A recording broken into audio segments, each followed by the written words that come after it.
As we speak, you're probably using ChatGPT every day for your business. But did you know that Google has a free tool that's twice as powerful and most business owners have no idea they exist? Hi, I'm Edwin Chen. I know this because we've worked with almost 20 different businesses at this point. And here's what I see all the time. Business owners think AI equals to ChatGPT. That's it.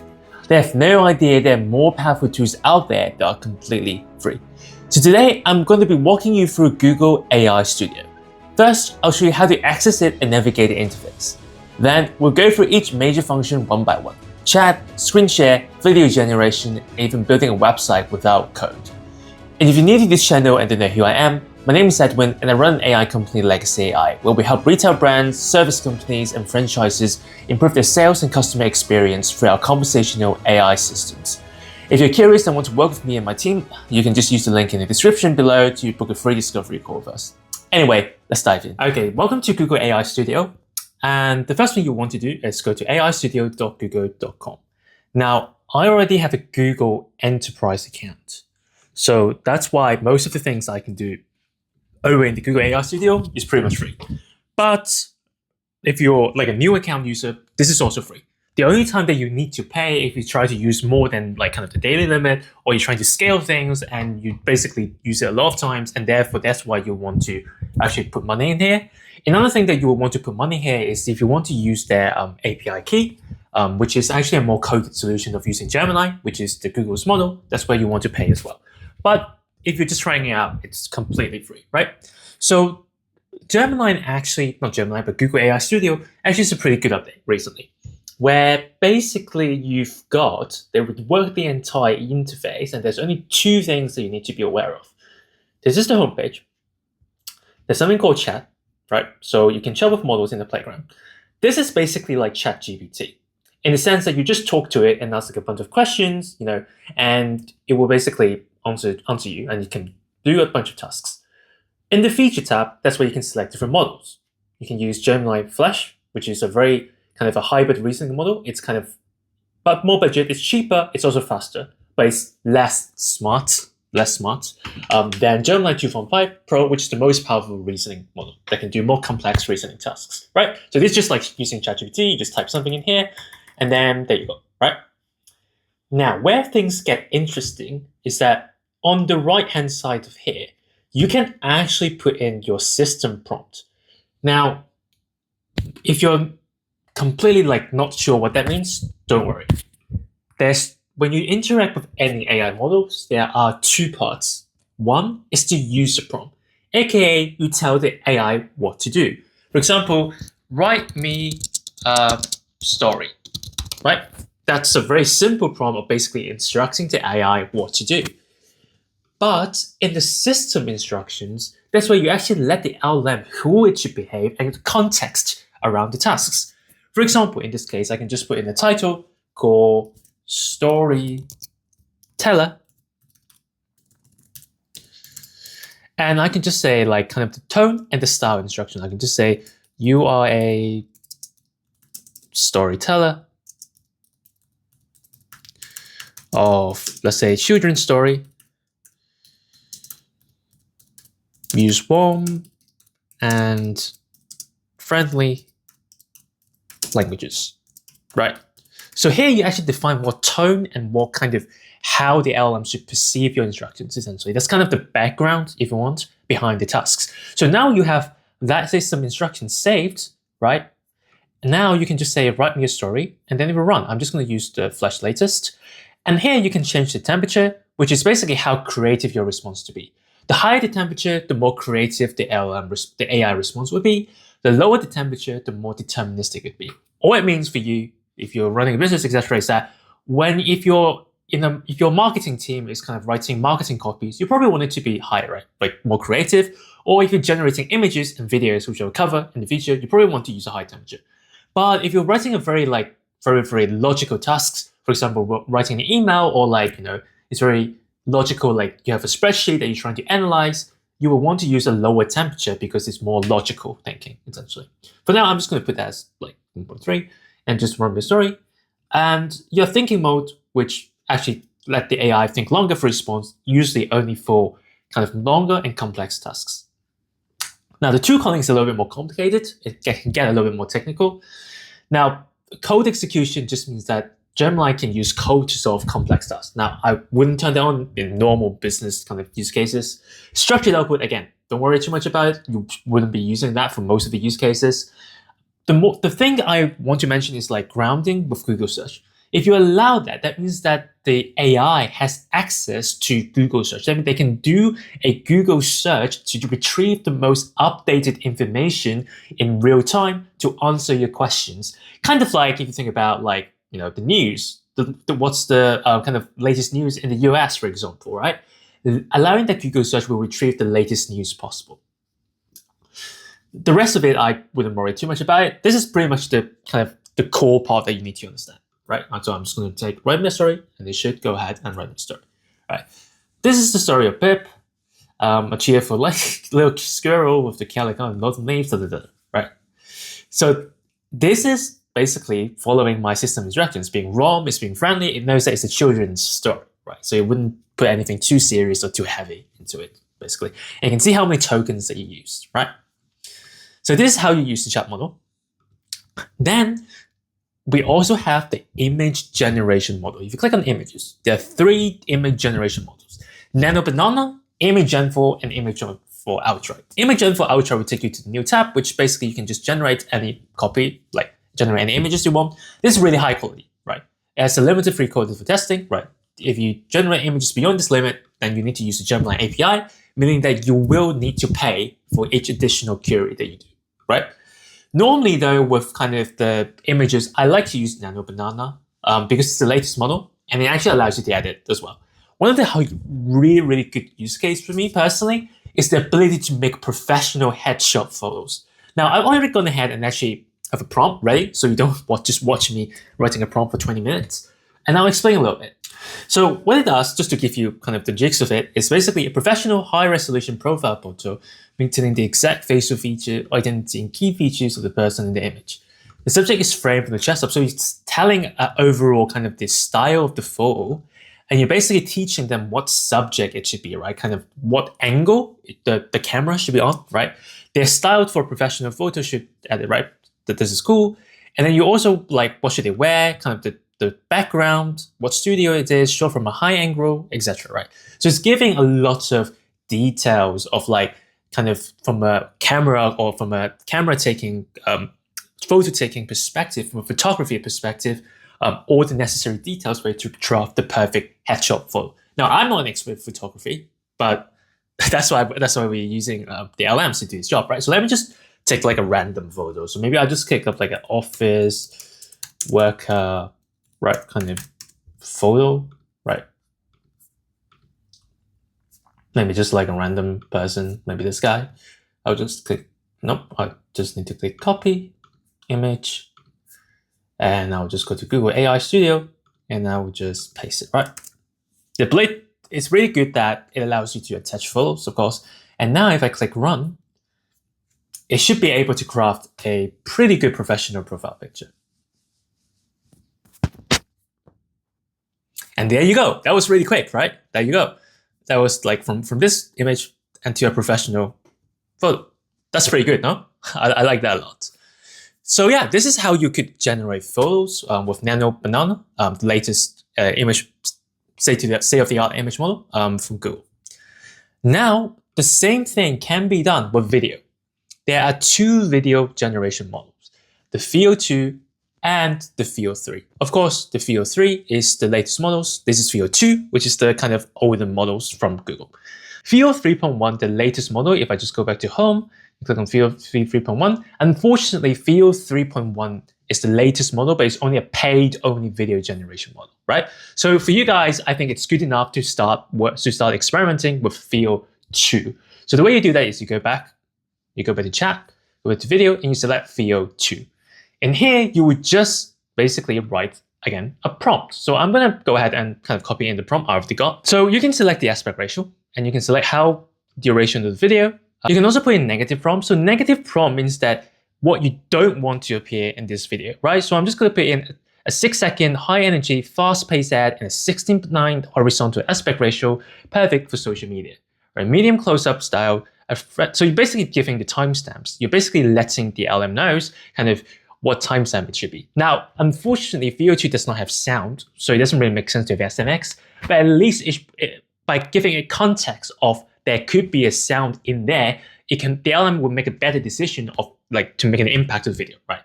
So a friendly person in their late 20s wearing a casual hoodie looks at the camera with an awkward and confident smile. The background, again, you're giving a lot of kind of the style of the shot, the positioning of the shot, the angle of the shot, what style, what is the person doing, who's in there, what are the characters, what are the actions, right? The more detail you can provide, the better the generation of the video would be. And it's really, really, really useful for marketing teams especially and creative teams to have access to this tool so they can just make very, very, very early ads, ad ideas. They can just play around with it and create conceptual ideas of the ads, the marketing copies, etc. Right? That's very really useful. I'm just going to go ahead and click run and see how well this does. Okay, we've got the video, so let's have a watch.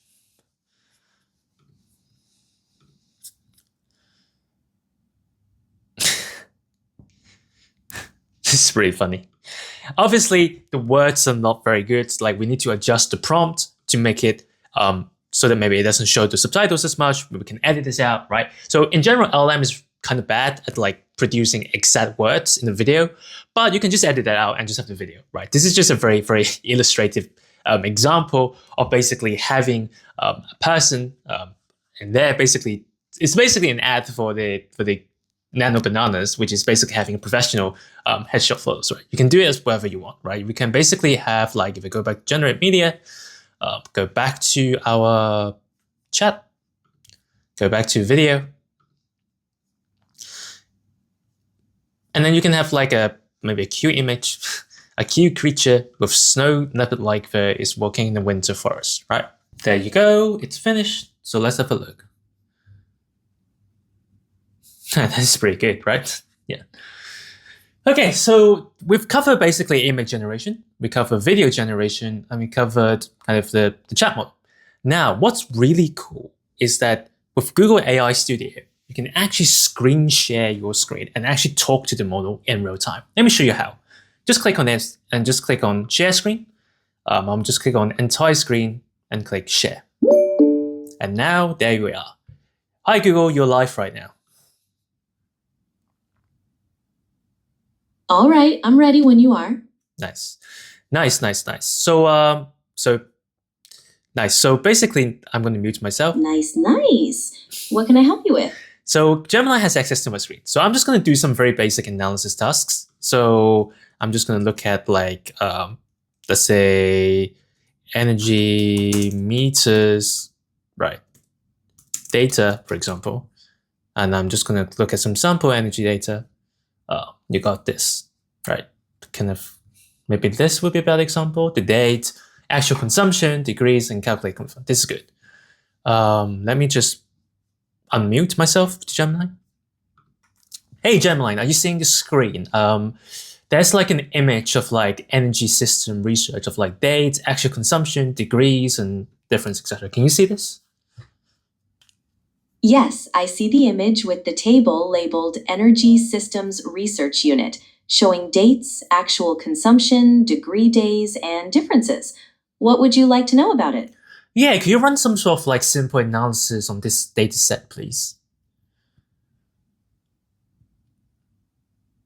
The data set spans from September 30, 2010 to February 2, 2012. Actual consumption values range from 1,190.1 to 3,060.975. There are also columns for degree days, calculated differences, and cumulative sums. Is there anything specific you would like me to focus on? Yeah, can you do some sort of time series analysis on how basically the consumptions changes with the degrees as basically time passes by? The data shows that actual consumption tends to be higher when the degree difference is larger, indicating a potential correlation between energy consumption and the difference in temperature.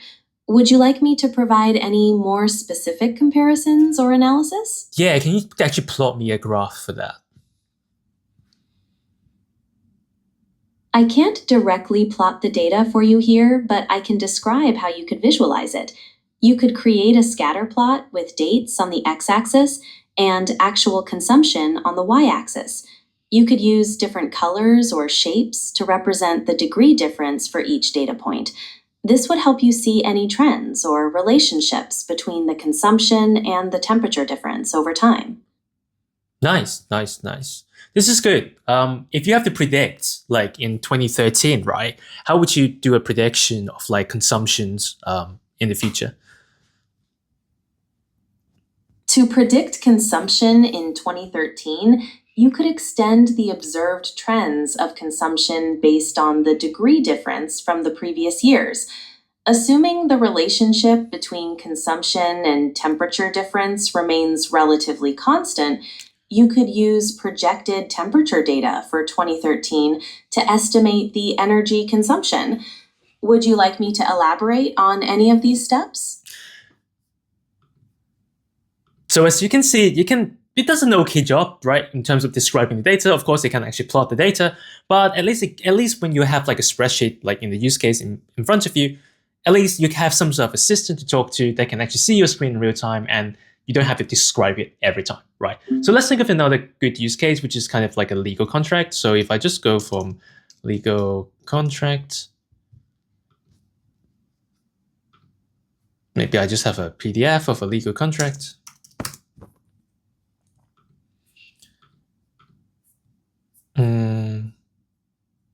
Let me try to find a good example. Sorry.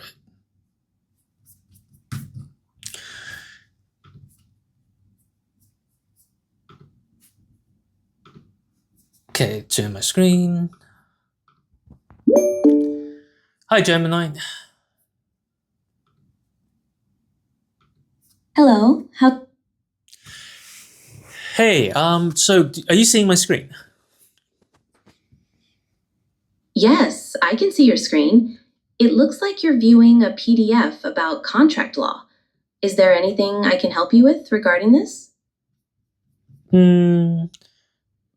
Yeah, I'm struggling to understand, right? Like what the consensus theory of contract and object interpretation. Can you expand on that? Based on the text here, the consensus theory of contract and object interpretation refers to the idea that a contract is based on the outward signs of agreement between the parties, rather than their individual intentions. It focuses on what was actually said or done, suggesting that a reasonable person would conclude a contract had been made, even if one or both parties didn't intend for it to be binding. Does that help clarify it for you? Yeah, there's some sort of Latin word I'm not so sure I understand, like laissez-faire philosophy. I'm not sure how to pronounce that even. It's pronounced laissez-faire philosophy, and in this context, it refers to the idea that the law should minimize its interference in contracts, allowing parties the freedom to agree to terms they choose. Does that help make sense of it? Yeah, thank you. You're welcome. Is there anything else I can help you with regarding the... Right, so you can see it's pretty useful, right, to have that as a general everyday productivity tasks to be able to share your screen without copy pasting and describing things happening all the time, right? So now the last thing I want to go out here is actually builds. Now, with builds, you are able to just type in some text and prompts, and you can generate any apps that you want, build any apps that you want, what we call vibe coding, essentially. Now, I have to warn you that normally we wouldn't build kind of production-ready apps with this kind of vibe coding system, but it's really helpful to prototype your ideas or build some sort of MVPs, some sort of proof of concept really quickly with just vibe coding. Let me show you how it works. But before we do, let me actually kind of explore like a gallery of apps that people have done. One thing I really like is this, Gemini 95. Basically, someone vibe coded an entire operating system using vibe coding. So as you can see here, it's pretty like kind of like an interface, right? Of like of like a pretty old system, you can even play games on it, right? That you can play on for better experience. Just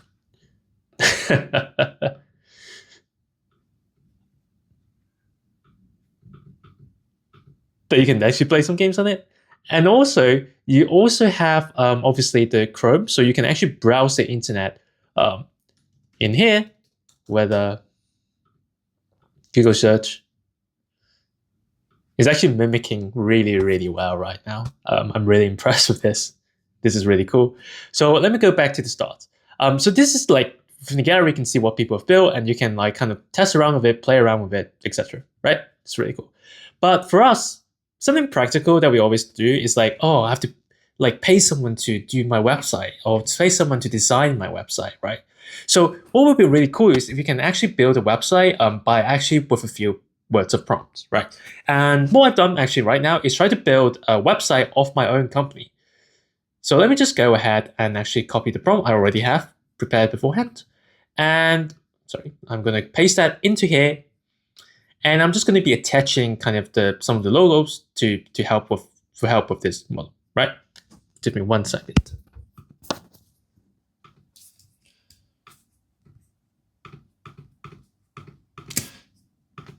So with any kind of models, basically, we essentially want to have like some sort of, essentially with any website, we essentially want some kind of a trust bar, partner birth trust bar, right? And then you have the process of how a company works. So just to be a very, very simplistic prompt, is like an expert web developer creating modern, high converting site for our company. We help service and retail brands improve the sales and customer experience through conversational AI system. This was what our offer is, right? We eliminate revenue from missed calls, announce attacks, and slow follow-ups using AI-powered communication system. Credibility and social proof, we try to include the case studies that we've already got, and I try to attach some of our past clients with. Text to showcase, right? This is text that we'll be using, and show our process, etc. Design style references, etc. Right? The requirements, right? A strong founder CTA, the hero section, etc. So basically all the different sections. So every website should be like, for us, it's a single page landing site.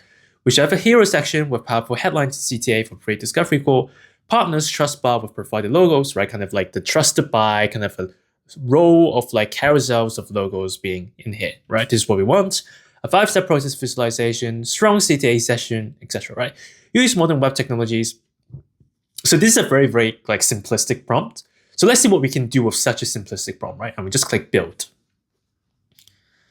And from here, you can be like incorporate dynamic testimonials or short case study snippets that users can expand and interact to provide deeper social proof, right, etc. So I'm just going to add to chat. So this is like suggestions made by Gemini, essentially, right? Nice. So you come back with actually like a few like kind of website. It's not perfect, right? Some of the logos is getting it wrong. It said stop losing customers. It's pretty good. It's all right. Like as a first iteration, these are wrong. We need to further improve it, right? We can improve upon this. Yeah, it's not aligned. You can see here, like, and then you can see the 5 steps process, like free discovery call, right? So we usually do a commit call, and then we do a custom solution proposal, onboarding call, build, feedback to deploy. Yep, this is right. Powered by world-class technology. Ideally, I should be providing the logos for these kind of, for these platforms. These like 250 million restaurant chain, leading tech inflator. I mean, some of it are just incorrect, right? Because like, I've provided a logo, it should be using the logos, but for some reason it's not attaching these files, right? So there's some like iterations to change, like obviously that we can go into there and change it. But as a whole, it's pretty good for like such a simplistic prompt that I put in already, right? Usually like for prompts, like you want to be as detailed as possible, but here just for a simple use case, I just make it as short as possible, right? So you can refine upon this. And the good thing about this is it actually gives you the source code. So if you're technical, you can actually go ahead and actually adjust the prompt. Sorry, not the prompt, but like adjust the code yourself, like for things that it's doing wrong, right? For example, the images, right? Another thing that you can actually do as well is even if you're not technical, this is still very good to like kind of give your team like an idea or like a conceptual idea how you want your website or how your app wants to be done, right? From if you're a design person, if you're a product person in your business, you can actually use this to kind of vibe code and give it to your developers, right? You can attach this source code to developers and be like, hey, I've just gone ahead and just vibe code something very easily. This is my conceptual ideas. This is my MVP. I want you guys to actually go ahead, take this concept and build it, right? And that makes communications between kind of non-technical people, product design team, and the actual engineering developers team much, much easier. So this is where the use case of vibe coding is really, really useful. And if you're like me, who I don't need someone to pay to build my website because it's a very simple single page landing page. Like for us, we can just use something like this, change some of the code ourselves, and then just deploy it, right? Like because it's a very simple single page landing page, right? So this is where the use case really comes from. And I would honestly recommend you guys to play around with it, see some of the galleries of different apps, play with it, see how they do it, and just experiment with different apps and different builds that you can come up with, right? So yeah, this has been a very, very short summary of all the main tools and all the main things that you can do with the new Google AI Studio. I hope you guys have fun with it. And yeah, if you are curious to learn more about kind of AI implementation, how it can work for your business, we actually have a free discovery call that we do, me and my team. So you feel free to use the link in the description to book a free call with me and my team to go for your specific needs. But yeah, if you enjoy this kind of content, remember to like, comment, subscribe, and yeah, see you in the next one.